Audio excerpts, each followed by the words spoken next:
أسرفوا على أنفسهم لا تقنطوا من رحمة الله إن الله يغفر الذنوب جميعا. Bismillah ar-Rahman ar-Rahim, au nom de Dieu le miséricordieux, le tout miséricordieux, que la paix soit sur vous. Nous atteignons le 3e jour du Ramadan et nous avons parlé de l'éveil. Aujourd'hui, il faut s'arrêter sur une notion sur laquelle ont beaucoup insisté les soufis, Ahl al-Tasawwuf.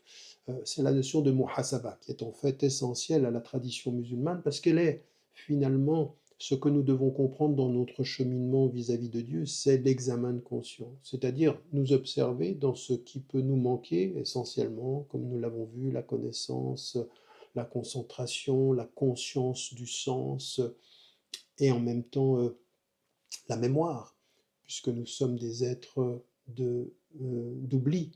Et à côté de ceci, eh bien, il y a nos fautes également, il y a tout ce que nous pouvons faire et qui correspond d'une certaine façon à nos manquements, à nos oublis, à nos erreurs et à nos erreurs que nous pouvons cumuler dans la vie.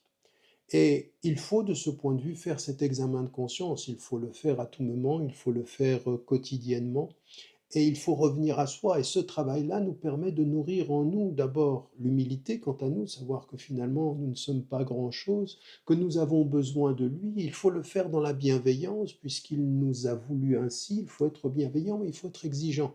Il ne faut pas que la bienveillance finisse par une sorte de laxisme de tout accepter de soi. Il ne faut pas que la prise de conscience, que l'examen de conscience finisse par être effectivement quelque chose où nous nous condamnons nous-mêmes, où nous finissons par ne pas nous aimer, par nous rejeter notre être. Non, c'est cet équilibre-là, savoir que dans l'amour, Dieu nous a voulu vulnérables et il revient à nous dans la bonté et il nous demande d'être exigeants avec nous-mêmes et bienveillants en même temps de ce point de vue-là. Et c'est ce qu'il explique dans sa tradition et qui met en évidence ce point de vue quelque chose de particulièrement important. Walladhi nafsi biyadi, dit le prophète, par celui qui a son âme entre ses mains.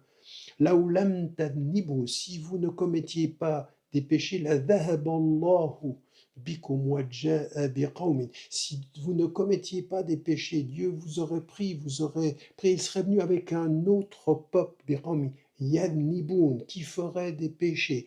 Fayastaghfirun, et parce qu'ils font des péchés, ils demandent pardon. Fayaghfirallahu lahum, et Dieu leur pardonnerait.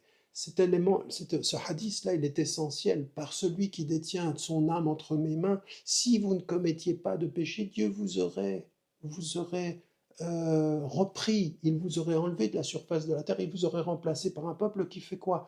Qui reconnaît dans son examen de conscience le fait qu'ils sont limités, le fait qu'ils ne sont pas parfaits, et ils demandent pardon. Et dans leur demande de pardon, Dieu leur aurait pardonné. Ce qu'on comprend de ce verset, c'est qu'il faut avoir l'exigence de la conscience et de l'examen de conscience, mais il ne faut pas avoir la dureté. Nous ne sommes pas parfaits, nous ne sommes pas des anges, nous ne sommes que des êtres humains.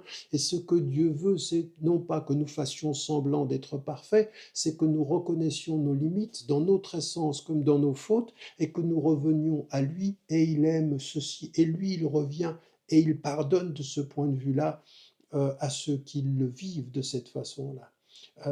Et c'est pourquoi on lui demande, Dieu ne nous porte pas préjudice si nous oublions. Le seul fait d'oublier ne fait pas en sorte que cela nous porte préjudice. Nous venons à lui dans la reconnaissance de cette prise de conscience que nous sommes des êtres d'oubli, et de ce point de vue, il est essentiel que nous le comprenions de cette façon-là. Donc, la reconnaissance de l'examen de conscience, encore une fois, avec beaucoup d'exigence, parce qu'il faut faut se maîtriser, mais de la bienveillance aussi, car Dieu nous a voulu faibles, et notre force, c'est pas de nous croire forts, c'est de savoir que notre force, elle provient de sa force, que de notre amour provient de son amour, et que nous dépassons nos fautes par l'amour de sa miséricorde et sa miséricorde. N'oubliez pas, n'oubliez jamais de dire à ceux que vous aimez, que vous les aimez, la vie est fragile.